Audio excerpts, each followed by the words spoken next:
हमनी के एक इंच जमीन भी ना दी हमसन माही। का कहला लोग रे? कहता लोग कि हम गुलामी करे खातिर पैदा भइल बनी। हमनी के सब कोशिश कइल बेकार हो गइल भाई। हमार किस्मत खराब बा। हमार जीवन में कुछ नहीं के हो सका, कुछ नहीं के हो सका। ना बेटा, अच्छा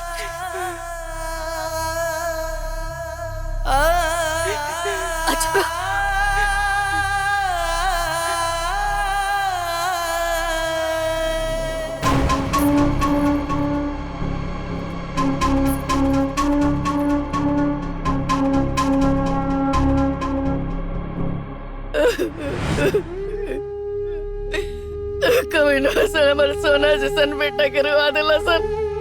न जाने भगवान के खाता में कब यानी के पाप के घड़ा भरी, कभी सबके अत्याचार के अंत हुई।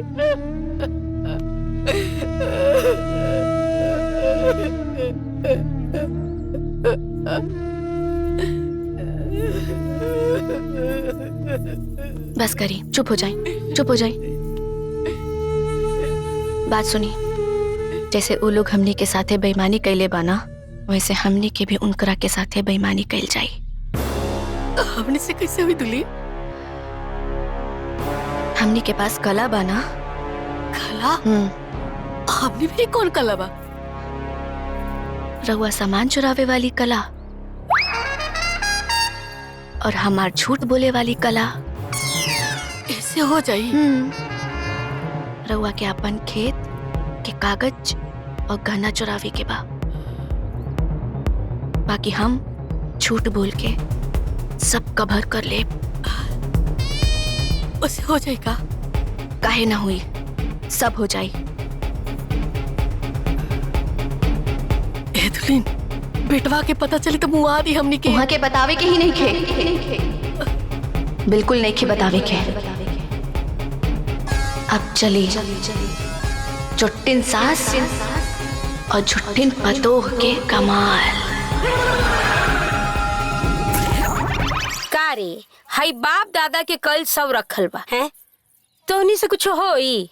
एगो के पान खाइल जीवन बीतता, एगो के गुंडई करल जीवन बीतता, तो उन्हीं से कुछ हो? अभी तारा के नहीं मालूम कि कौना कौना के जमीन पर हमनी के नजर बा। बात तो देखत रहा भाई, देखत रहा कैसे सारा जमीन हड़बड़ा नहीं जा।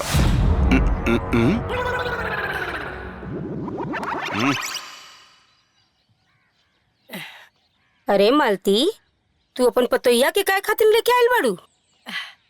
ए दीदी, हम सोचनी हा कि हम अपना पतोहियों के रउआ लोग के सेवा में लगा दी। माई बुझाता है कर पूरा परिवार हमनी के खानदानी नौकर हो गए।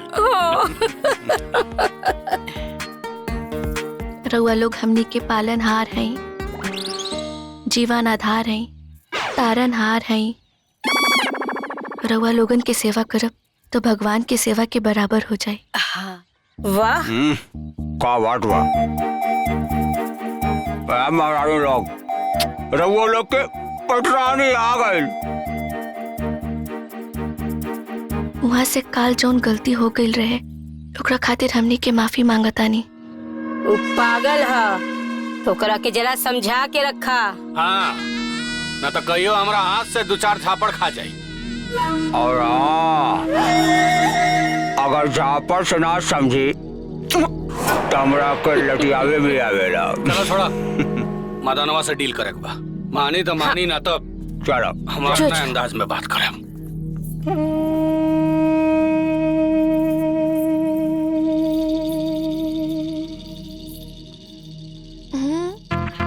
ए दीदी, जैसे रउआ हमरा के शरण देनी ना, वैसा ही हमारा पतोहियों के दे दी। रउआ सबके बड़ा मन लगा के सेवा करी। इस सिरगिट्टी से का सेवा हुई जी? हाय दुल्हीन, अरे हमारा पतोहिया के पातर देख के कमजोर मत समझो। अरे हमार पतोहिया तो गिल्ली नियन फुरफुर उड़ेले। तो ठीक बा, लाग जा आज से सेवा में। बाकी ये मालती, हमारे इतना बड़ा घर अकेले एकरा से का होई? आई हो बड़की अम्मा। हाँ नी रहुआ का कह देनी? हम अकेले ही पूरा घर के ना हिला देनी ना, तो हम मालती देवी के पता नहीं खे।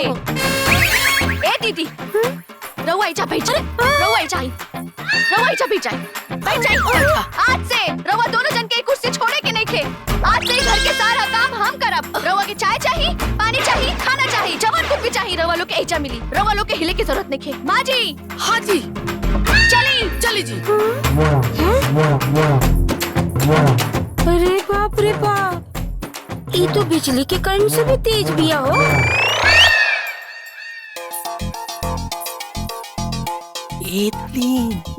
आज देखिए हम सास बहू के कमाल। लाओ कचरा था। अरे मोची, कचरा उठावे के कहला? ये काम तो हमहू कर ले। जौन काम ह ऊ काम करी। खेत के कागज चोराई। जल्दी करी जल्दी। अरे मालती, का भैया? अब कुछ ना।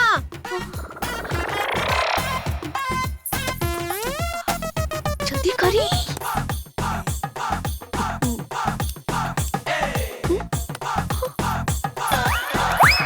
अरे मोची, लिपस्टिक पाउडर चुरावे के न कोनी हो। अरे खाली वही मुंह झोंसी लगाई असन का? तहार मुंह होने से खराब का? उ मुटकी भैंसिया और गोरठी। अरे खाली ओकर चमड़िए गोरबा, ना बुद्धि बा ना संस्कार बा। जौन काम बा ऊ काम करी, छोड़ी सब। अरे हाँ।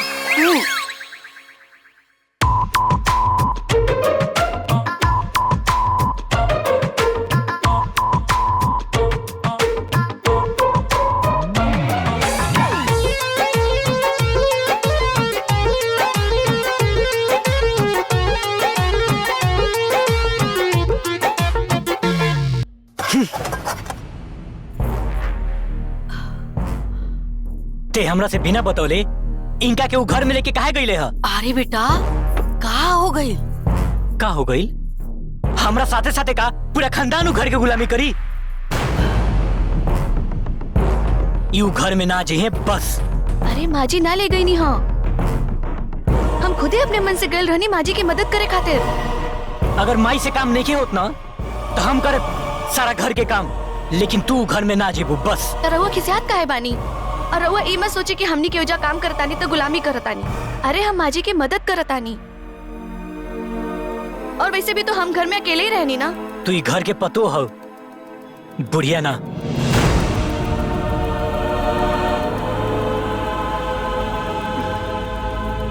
देखी, हमार साथ दिन भर काम करी और हम ये घर में आराम करब तो का ठीक लगी का? जब हम ये परिवार के एगो राजदार बानी तो ये घर के सुख दुख के भागीदार भी तो बानी ना।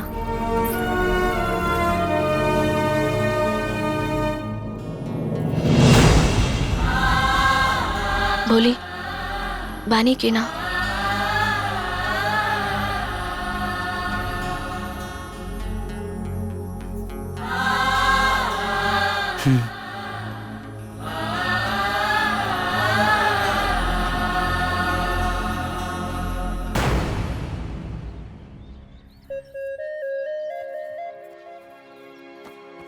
ए दुल्हीन, ए देखा ना, ओए देखा।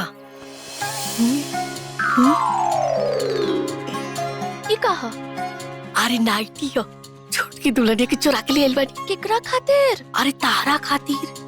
तू पहनबू तो बड़ा सुंदर लागी। एकदम लुल्ल बानी का माई, हम ऐसा कपड़ा पहने नी का? हम अलगे टेंशन में बानी, रहुआ है कि अलगे राग अलाप रहल बानी। कैसन टेंशन हो? अरे पूरा घर के एक एक कोना देख ले बानी, बाकी कागज कहूँ नहीं के मिलत। हाँ ये दुल्हीन, कागजवा तो अभी तक ना मिलल। हाई कमरा के छोड़ के हम सब कमरा देख ले बानी, ये कमरा बचल बा। लेकिन दुल्हीन, एमे तो ताला लागल बा। दुल्हीन, मुझे अपने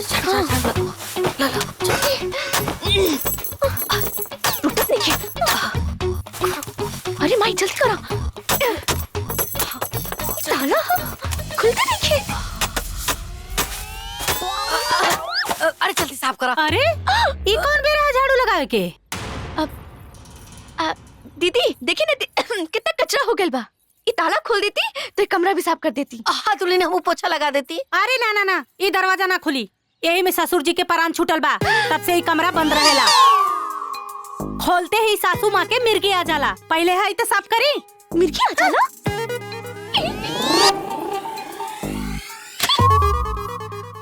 ए अम्मा जी, दीदी, अम्मा जी, अरे जल्दी आए जी, दीदी, अरे जल्दी आए लो जी। का भइला? अम्मा जी देखी ना, अरे हमरा रूमवा से हमर नया नाइटी चोरी हो गइल हो दादा। का नाइटी चोरी हो गई?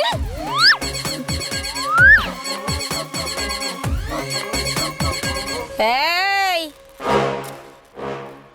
बोल बोल, क्या नाइटी चुरा ले बा? अरे दीदी हम नाइटी नहीं चुराइले। अरे तो चोरौलस के हो, घर के सफाई तू लोग करेलू त चोरौलस के हाँ। माँ जी हमरा तो लागता ना ये दोनों सास पतोई जरूर अपना घर में कोनो कांड करे आइल बाड़ी सन।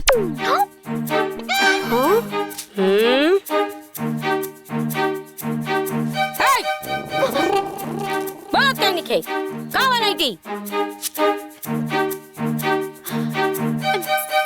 हे बड़की माई, हम आपन जिम्मेदारी लेता नहीं। हाँ। रउआ चाही तो चेक कर ली। अभी बुढ़िया के हम नहीं जानत।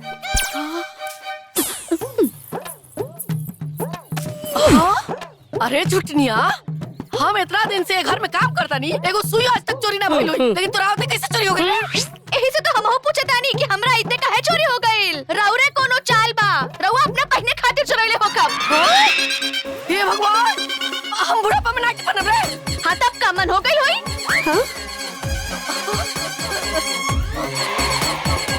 दीदी हमरा अपना पतो पे भरोसा नहीं है। हाय दीदी, हमरा के अपन सास पे भरोसा नहीं किया। अरे चुप, वो सब तो ठीक बा, बाकी हमार नाई। दीदी एकदम रउआ चुप रही।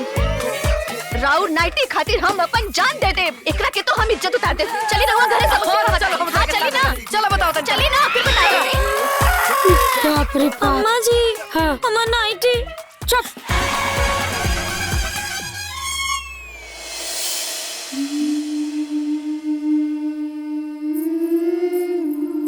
माई चली खाना खा ली। हमरा नहीं खाए के। काहे नहीं के खाए के? चला जाए जैसे, चलो भागा, हम तरह से ना बोलो। काहे रिसियाई बानी? काहे ना रिसियाई? हाँ? बाप हो बाप, जावना पतो खातिर लिपस्टिक चुराइनी, नेल पॉलिश चुराइनी, पाउडर चुराइनी, यहाँ तक कि नाइटी चुरा के पकड़ाते पकड़ाते बच गई। आज वे पतो दुश्मनों के सामने हमरा के बेइज्जत कर देलस। बाप रे बाप, हमरा दिल पे बहुत चोट लागल बा। अच्छा तो वो बात खातिर रिसियाई बानी का जी? त रिसियाई ना, हाँ? केहू अपना सास कैसे फेरा में डालेला का? अरे वो तो हमार चाल रहे, रउआ के वो चोरी से बचावे के खातिर। वो लोगन के हम कंफ्यूज कर देनी ना, तो रउआ के वो लोग चेक करती और रउआ चोरी के इल्जाम में पकड़ा जाती। यही से सबके कंफ्यूज कर देनी और जानबूझ के झगड़ा कर देनी। हाँ, और रउआ एगो बात बताई, हमरा सामने राउर केहू बेइज्जती करी तो हमरा के ठीक लगी का? अब रउआ तो जनते बानी कि हम झूठी नंबर 1 है। अब झूठ बोल देनी, बात बन गई। ए दुली, तारा नियन हमरा दिमाग नहीं के नो।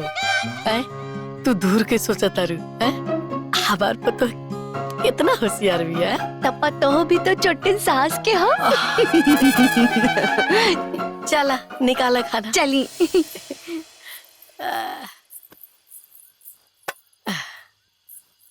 हली लावादा खाली दुल्हन, तू यही में से खाला। खाली रहुआ पहले हम खा ले। जाना तानी माँ जी, उ गोरक्की का कहत रही ह कि सास पतोई घर में कोनो कांड करे आइल बानी। हाँ, ए दुल्हन, कहीं वहनी के हमनी पे शक त ना भइल हो? उहे शक मिटावे के खातिर हमने के काल से उनके सामने दुश्मन के नियन रहे के पड़ी। फाइनल? फाइनल। अरे बोला तो दादा। अरे अरे अरे ये क्या? दोनों सास पतैया पगला पगला लगी। जा भैया, चलो लड़के। अरे दीदी, कहाँ बनी? आज मार के और कपाट फोड़ दे। हम कहा था ना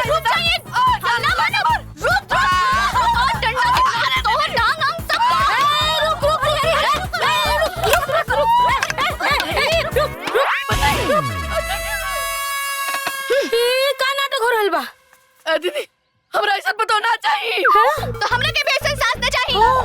तो तोरा के बढ़नी से मार के फेंक दे रे। हम रउआ के बढ़नी से मार के फेंक दे। ते ऊपर पर रउआ ऊपर पर। तोरा के चूल्हे में झोंक दे। रउआ के चूल्हे में झोंक दे।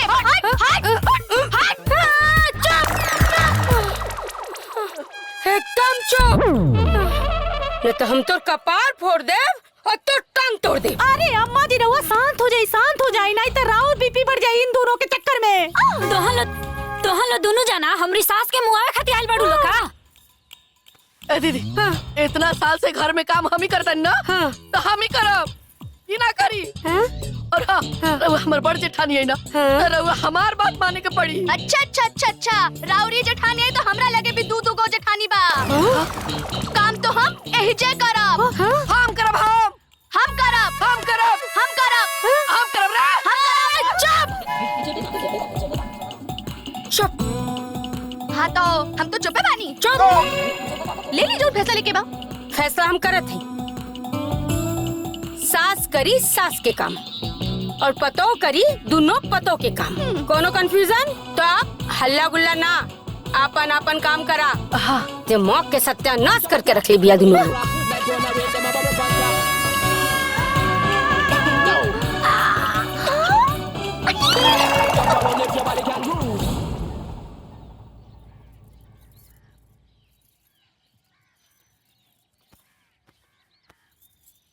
ए दीदी जाना तानी बड़ा दुष्टिया जी के रे? हमार पतोहिया। ए दीदी जाना तानी का हो? एक नंबर के फ्रॉडिया है। फ्रॉडिया के हो? कि हमार सास। का है? फ्रॉडिया एक नंबर के फ्रॉडिया है। अरे के करा का फ्रॉडिया कले हरे? हाँ तो रउआ दोस्त के करा के कहनी हो। ज्यादा चस्का मत। रउआ भी बेसी चौका मत। अरे बाप।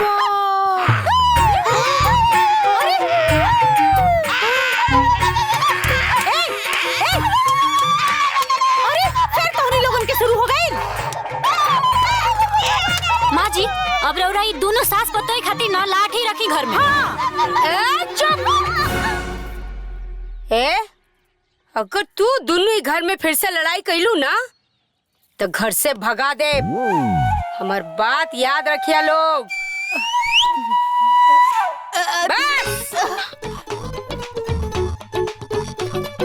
चल पैर से।